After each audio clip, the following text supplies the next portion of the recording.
Siddharth foundation यांच्या वतीने कामन, कोल्ही, चिंचोटी व पोमण या परिसरातील गुणवंत विद्यार्थ्यांचा सत्कार सोहळा रविवारी कामन येथील श्री हनुमान मंदिरात आयोजित करण्यात आला होता।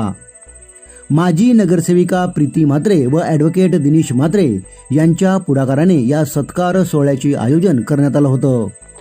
यावेळी इयत्ता 10वी 12वी पदवीधर व पदव्युत्तर झालेल्या सुमारे 200 गुणवंत विद्यार्थ्यांना भेटवस्तू व सन्मान चिन्ह देऊन मान्यवरांच्या हस्ते गौरवण्यात आलं।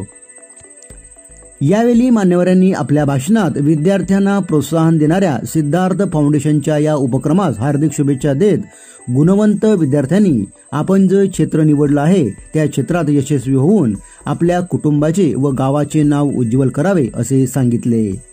या कार्यक्रमासाठी माजी नगरसेवक सुनील आचोळकर, महादेव पाटील, रमेश जाधव, असलम शेख, रवींद्र म्हात्रे, रमेश विरारकर, चंदनभाई शिंगरे, संतोष आचोळकर, महेश विरारकर, मनोहर म्हात्रे, प्रकाश म्हात्रे, विजय म्हात्रे, सुरेश बनसोडे, मनोज मोरिया, आकाश गायकवाड, लक्ष्मी शुक्ला, निकिता पाटील, भूषण कामनकर, प्रदीप म्हात्रे, चंदा विरारकर, उदयराज, रत्नाकर सावंत व कामन परिसरातील अनेक मान्यवर उपस्थित होते।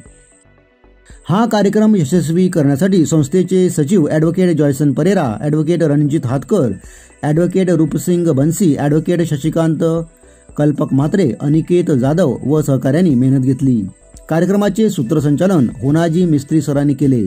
प्रास्ताविक व आभार संस्थेचे संस्थापक अध्यक्ष ॲडव्होकेट दिनेश म्हात्रे यांनी केले।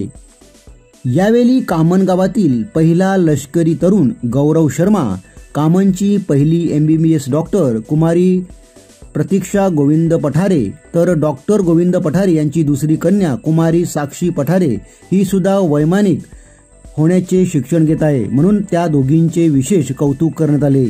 यावेळी दिनेश म्हात्रे यांनी सिद्धार्थ फाउंडेशन ही संस्था कशी तयार झाली आणि या संस्थेचा मूल सामाजिक उद्देश आणि कार्य याबाबत मार्गदर्शन केले।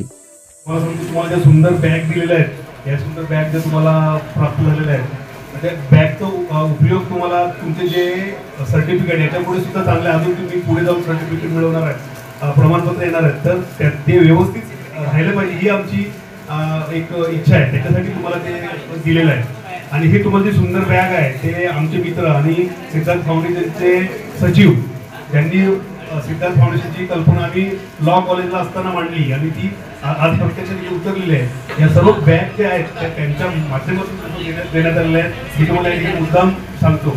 आणि तसेच या कार्यक्रमासाठी सुरेश बनसोडे साहेब आमचे मित्र उपस्थित आहेत, आमचे तात्या मनोहर म्हात्रे, त्याच्यानंतर आम्हाला नेहमी मार्गदर्शन करणारे सहकार्य करणारे माधवजी पाटील या ठिकाणी उपस्थित आहेत, रमेश जाधव आहे, रवीनांना आहे, त्याच्यानंतर डॉक्टर पठारे ते त्यांच्या आरोग्य सेवेच्या माध्यमातून इथे काम करत असतात। परंतु तुम्हाला मी सांगतो की ते फक्त त्यांचा व्यवसायाच्या दृष्टीने बघत नाही, परंतु इतर कोणत्याही गावाचं सामाजिक काम असेल तर त्यांचा नेहमी सहभाग असतो। जसं त्यांनी तुम्ही बघितलं असेल की 10वीला जे आपल्या शाळेतून जिल्हा परिषद शाळेतून जे 90% गुण मिळवणार आहेत त्यांनी सुद्धा 5,000 केले आहेत। आणि तुम्हाला विद्यार्थी मित्रांनो सांगतो की 50,000 51,000 टार्गेट आपण पूर्ण करणार, म्हणजे कसं आहे कशाही पद्धतीने करू, फक्त आपल्या जिल्हा परिषद शाळेचे विद्यार्थी पाहिजे आणि त्यांनी 90% बरोबर ना सर, त्यांनी 90% गुण काढले पाहिजे।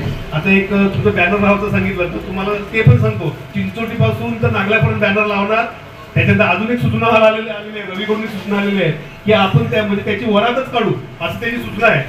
आणि रवीने पुढाकार घेतला तर निश्चितच आपण ते सुद्धा काम करणार आहोत। विद्यार्थी मित्रांनो तुम्हाला या ठिकाणी एवढंच सांगायचं की हा जो खटाटोप करत असतो, सर्व आम्ही राजकारण करत असतो, इतर गोष्टी गावाच्या विकासासाठी इतर गोष्टी करत असतो, परंतु आमचा जो सिद्धार्थ फाउंडेशन किंवा जे माझे जे सहकारी आहेत, रमेश जाधव असतील, प्रकाश म्हात्रे असतील, अण्णा असेल किंवा तुमचे मॅडम असतील, माझे नगरसेविका प्रीती म्हात्रे, आमचा एकच उद्देश आहे की आपल्या जी गावातली किंवा आपल्या परिसरातली पोरं आहेत ते कुठल्या जातीचा आहे, कुठल्या धर्माचा आहे तो विषय नाही, याच्यामध्ये आपल्याकडचा जो मुलगा आहे तो पुढे गेला पाहिजे आणि सर्व ठिकाणी झळकला पाहिजे। आम्ही आता आपला आदर्श गेलेला आहे कशा BSF मध्ये, कशामध्ये CISF मध्ये आपला आदर्श गेलेला आहे। आम्हाला आनंद होतो ना, अभिमान आहे की आमच्या गावातला एक मुलगा CISF मध्ये गेलेला आहे। त्याच्यानंतर एक आपल्या नागल्यासारखा एक आदिवासी भाग आहे तिकडची एक मुलगी BSF मध्ये गेलेली आहे। खूप आनंद आहे ना, तुमच्यातले पण पोलीस मध्ये गेला, आम्ही मोठा अभिमानाने सांगू की बाबा आमच्या गावातला मुलगा पोलीस मध्ये आहे।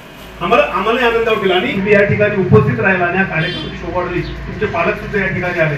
खरोखर म्हणजे अतिशय आज आम्हाला आनंद वाटला, समाधान वाटते की बाबा आपण काहीतरी आपले विद्यार्थी चांगल्या पद्धतीने शिकतात आणि पुढे जातात. तुमचे गुण बघितले अतिशय चांगल्या पद्धतीने गुण. ही 7वीची मुलगी आहे, 90% वर 7वीला म्हणजे एकदम स्लम एरियामध्ये बरोबर ना, पुढे म्हणजे एक चाळीच्या एरियामध्ये राहते, परंतु त्याही परिस्थितीने चांगल्या पद्धतीचे मार्क्स काढलेले आहेत. आणि विद्यार्थी मित्रांनो तुम्हाला या ठिकाणी ग्वाही देतो, जर व्यवस्थित सर्व चाललं तर तुमच्यासाठी एक चांगली अभ्यासिका या ठिकाणी. मला पुढचा उद्देश आमचा संस्थेचा तो आहे, संस्थेत आणि सर्व ग्रामस्थांच्या सहकार्याने एक चांगली अभ्यासिका, त्याच्यामध्ये चांगली पुस्तकं असेल एकदम सुसज्ज, त्याच्यामध्ये तुम्हाला MPSC UPSC ची पुस्तकं असतील किंवा इतर स्पर्धा परीक्षांची पुस्तकं तुम्हाला उपलब्ध होतील आणि चांगली सिटिंग अरेंजमेंट सर असेल त्याच्यामध्ये आणि चांगलं वातावरण असेल अभ्यास करण्यासाठी.